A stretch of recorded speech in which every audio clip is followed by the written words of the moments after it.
Supreme কোর্টের নির্দেশে চাকরি বাতিল হয়েছে 2016 SSC group C group D কর্মীদের প্যানেল। চিহ্নিত অযোগ্য নন এরকম শিক্ষকরা 31শে ডিসেম্বর পর্যন্ত চাকরিতে বহাল থাকলেও শিক্ষাকর্মীদের সে সুযোগ হয়নি। মধ্যশিক্ষা পর্ষদের গাফিলতির কারণেই তাদের চাকরি বাতিল হয়েছে। এই অভিযোগে ডিরোজিও ভবনে অনশনেও বসেন শিক্ষাকর্মীদের একাংশ। এবার নবান্নে মুখ্য সচিব মনোজ পন্থের সঙ্গে দেখা করে নিজেদের দাবি তুলে ধরলেন চাকরিহারা শিক্ষাকর্মীরা। মুখ্য সচিব যোগাযোগ করেন মুখ্যমন্ত্রীর সঙ্গে। মুখ্যমন্ত্রী প্রতিশ্রুতি দেন রিভিউ পিটিশনে শিক্ষাকর্মীদের কথাও তুলে ধরা হবে। এরপরই তিনি ঘোষণা করেন মামলার যতদিন না নিষ্পত্তি হচ্ছে ততদিন গ্রুপ সি কর্মীরা মাসিক 25,000 এবং গ্রুপ ডি কর্মীরা মাসিক 20,000 টাকা ভাতা পাবেন। আমরা রিভিউ পিটিশনে যাব। নাম্বার 1, টিচারদের জন্য যখন যাব আমরা গ্রুপ সিটি যারা আছে তাদের জন্য যাব।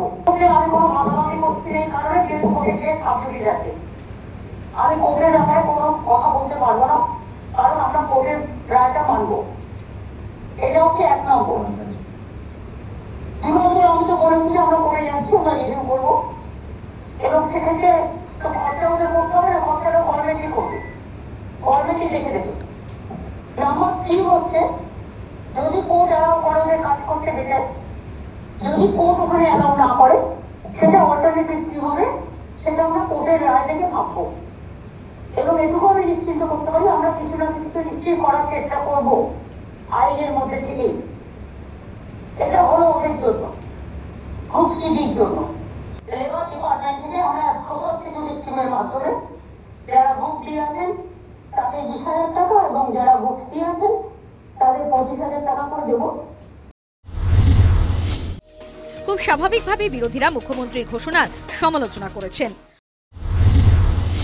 দেখুন, সুপ্রিম কোর্টের রায় যেখানে আছে সেক্ষেত্রে গ্রুপ সি গ্রুপ ডি কে এই রকমের ভাতা উনি দিচ্ছেন, সেটা আমার মনে হয় আগামী দিনে আবার আইনি জটিলতার কোনো কারণ না হয়ে যায়। যদি ভাতা দিতে হয় সুপ্রিম কোর্টের সাথে কথা বলে দেওয়া উচিত। এবং তার থেকেও বড় কথা যে এদের অনেকের বিরুদ্ধে অভিযোগ আছে, তারা অবৈধ, সবাই নয় কিন্তু অনেকে অবৈধ। তো অবৈধ লোকেদেরকে যদি টাকা দিতে হয় উনি দলের অ্যাকাউন্ট থেকে দিন। রাজ্য সরকারের টাকা মানে তো ট্যাক্সের টাকা, ওনার পৈতৃক সম্পত্তি তো নয়। তাহলে সেই টাকা দেওয়ার ব্যবস্থা কেন করছে? তৃণমূল কংগ্রেসের অনেক ফান্ড, অনেক কয়লা চুরির পয়সা আছে, গরু পাচারের পয়সা আছে, সেই টাকা থেকে দিতে বলুন। অযোগ্য নন এরকম শিক্ষকদের সাময়িকভাবে কাজে ফেরার সুযোগ দিলেও শিক্ষাকর্মীদের তা দিতে রাজি হয়নি সুপ্রিম কোর্ট। কারণ হিসেবে জানানো হয়েছিল শিক্ষাকর্মী নিয়োগের দুর্নীতি অনেক বেশি, যোগ্য অযোগ্য আলাদা করা যাচ্ছে না।